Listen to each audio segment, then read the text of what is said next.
All was not merriment, however, throughout the house. Meanwhile, on the second floor, young Ben Mike Holdsworth was busily packing, preparing for his move from the house, from the Tain Arms Hotel, where he has been staying for the past 5 weeks, to his new residence in Riverdale. Holdsworth was living in the house for a period of 5 weeks. Ben, how did you enjoy your stay here? Just great, Joe. It's great. And what Really great. Where will you be moving? Over to Riverdale Avenue on the other side of the planet. That's a house outside of the house, if I'm not mistaken. Yes, that's correct, Joe. That is right. Ben, as you look back over your 5 or 6 weeks of living in the house, are there any highlights, any great moments that you can remember that stand out a little more than others? Well, I have no regrets, Joe. One of the high points, of course, was the introduction of house video, which I'm proud to say that I was a part of, as we all were in this great house. When will you be moving, Ben? Hopefully today, Joe. And that's what you're doing right now, you're packing for the Yes, move. Joe, that is correct. From Ben's room on the second floor, this is Joe Bodeli, House News.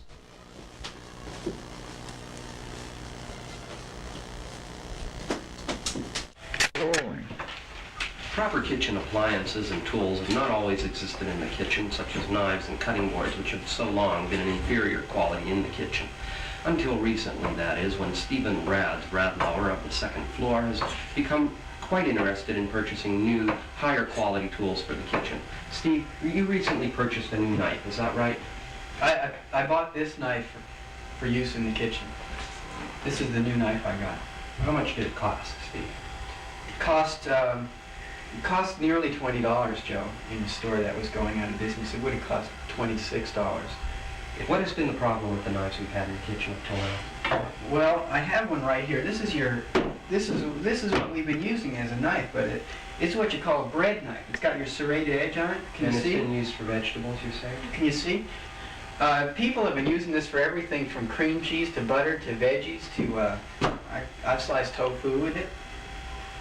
It leaves, well, it's what you call a cheating knife. A cheating knife. It's like using a saw on butter. I see. Like And the new knife. Well, the new unit. Listen. Shh. It's the Virtually silent. It's very silent. Yeah. You won't wake anyone up with that knife. And also, Steve, without a good cutting board, a good knife is virtually useless. Well, your cutting board is the female side of the knife.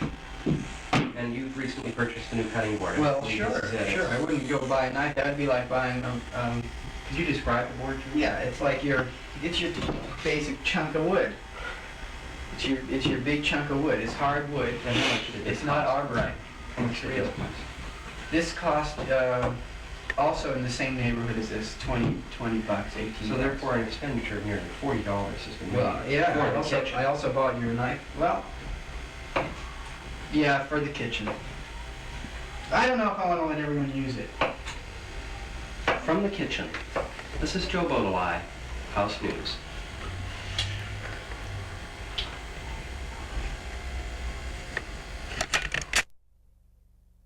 Until April 1974, when it was moved by prominent second-floor physician Howard Tainen to the house laneway. It has remained here ever since. How long it will remain here, and just who will move it, and when, no one is certain. This is Joe Bodeli, House News in the Laneway.